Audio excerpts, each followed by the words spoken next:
English T وغیرہ.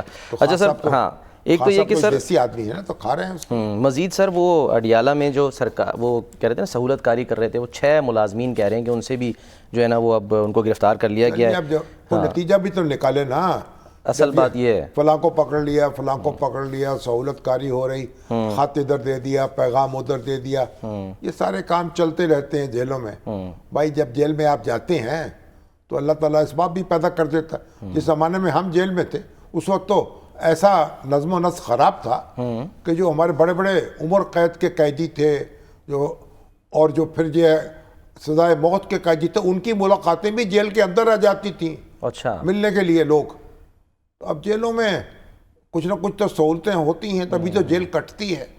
اب دیکھیں گے جب تفصیل آئے گی اور سامنے, اور قانون کے کٹہرے میں کون کون سی ٹھہرے گی اور کون کون سی ہچکی لے کے رخصت ہو جائے گی, صرف اخبار کی اور میڈیا کی زینت بنے گی.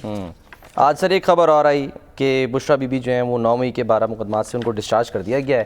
دوسری طرف جو ہے وہ فیض حمید صاحب کو جوڑا جا رہا تھا, آج زہرا عباسی صاحب بھی مقدمات جو ہیں وہ بھی بے تحاشا آنکھیں بند کر کے درج کیے گئے ہیں. اب 9 مئی اور بشریٰ بی بی ہے وہ ڈسچارج کر دی گئی اسی طرح ہماری جج صاحب نے اینٹی ٹیررسٹ کورٹ کے. تو اس لیے یہ ہے نا کہ اب یہ کیا چیز ثابت کر پائیں گے, کیا نہیں ثابت کر پائیں گے. اب وہ فیض حمید صاحب جو ہیں, اب تو دنیا کا اب معلوم یہ ہوتا ہے کہ پاکستان میں جو کچھ بھی جرم ہوا ہے اور جو کچھ بھی خرابی ہوئی ہے بس وہ فیض حمید ہی نہیں کی ہے. جب وہ جناب فیض حمید موجود تھے, بڑے بڑے کورنش بجا لاتے تھے, ان کو مرے جاتے تھے ان سے ملنے کے لیے, ہاتھ ملانے کے لیے, ان کے پاس جانے کے لیے. اور اب وہ جناب وہ سب سے بڑے مجرم وہی ہیں, انہوں نے یہ کام بھی وہ کر دیا, 9 مئی بھی کر دیا ہے, یہ بھی ہنگامہ اٹھا دیا, یہ بھی نقصان پہنچا دیا. وہ بھئی آپ جب کوئی کسی سرے بات چڑھے گی تو پھر دیکھیں گے. ابھی تو ثاقب نثار صاحب جو ہیں, اب ان کو لوگ درپے ہوئے ہیں, وہ لندن میں بیٹھے ہیں, قسم کھا رہے ہیں, وہ کہتے ہیں میں چھٹیاں گزار رہا ہوں. اب قسم کھا رہے ہیں, خدا کے واسطے جھوٹی نہ کھائیے قسمیں. مجھ کو یقین ہوا, مجھے اعتبار ہے. اب قسموں پہ کون یقین کرتا ہے, لیکن بات یہ ہے اب یہ تو نہیں ہو سکتا نا. ثاقب نثار صاحب نے جو کچھ بھی کیا ہے وہ اپنے, سچی بات تو یہ ہے کہ وہ جج کہ جو تقاضے تھے نا جج شپ کے, وہ بھول گئے ان کو. اچھا انہوں نے بہت ان کو وائلیٹ کیا. لیکن یہ کہ وہ اب 9 مئی کے معاملات میں انوالو ہوئے ہوں, یہ بھی تو بہت دور کی کوڑی ہے نا. اچھا تو فی الحال تو وہ یہ کہہ رہے ہیں جی سماجی بس رابطہ جو ہے نا وہ رہتا تھا. سماجی رابطے تو تھے, سماجی رابطے تھے, لیکن سوال یہ ہے کہ ججوں کے سماجی رابطے بھی کس حد تک ہونے چاہیے.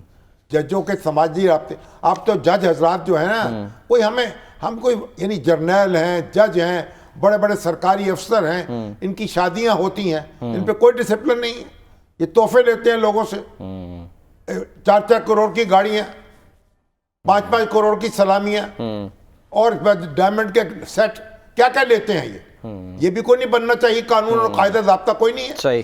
ان کی شادیاں جو ہیں, بریک پہ بس ہمیں جانا ہے, انسانوں کے بچے کیوں نہیں بنتے سارے. ان کی شادیوں پہ پابندی ہونی چاہیے. 50-100 آدمی نہیں آئیں گے, یہ تحفے قبول نہیں کریں گے. آپ چھوٹی مختصر تقریب کریں, یعنی آپ نے کوئی اس مملکت کو آگے بڑھانے کے لیے کوئی مثال بھی پیش کرنی ہے کہ نہیں کرنی. اس ملک کے جج, اس ملک کے جرنیل, اس ملک کے سیاستدان, حکمران, سرکاری افسر, کہاں سے یہ آپ دیکھیں تو صحیح ان کی تقریبات کیسے ہوتی ہیں. تو کوئی ڈسپلن نافذ کرے اپنے اوپر, کوئی سادگی قائم کا نمونہ بنے, باز آ جائیں حرکتوں سے. اچھی سر دیکھتے ہیں, وقت پتہ نہیں میرا خیال اب ہے ہمارے پاس نہیں ہے. ہم نے مولانا ہمارے فضل الرحمان, جی سر, آپ پتہ نہیں اوٹ پٹانگ باتوں میں لگے رہتے ہیں. مولانا فضل الرحمان صاحب نے یہ اعلان کیا ہے کہ میں کسی محاذ میں شامل ہونے تحریک میں نہیں, اتحاد میں.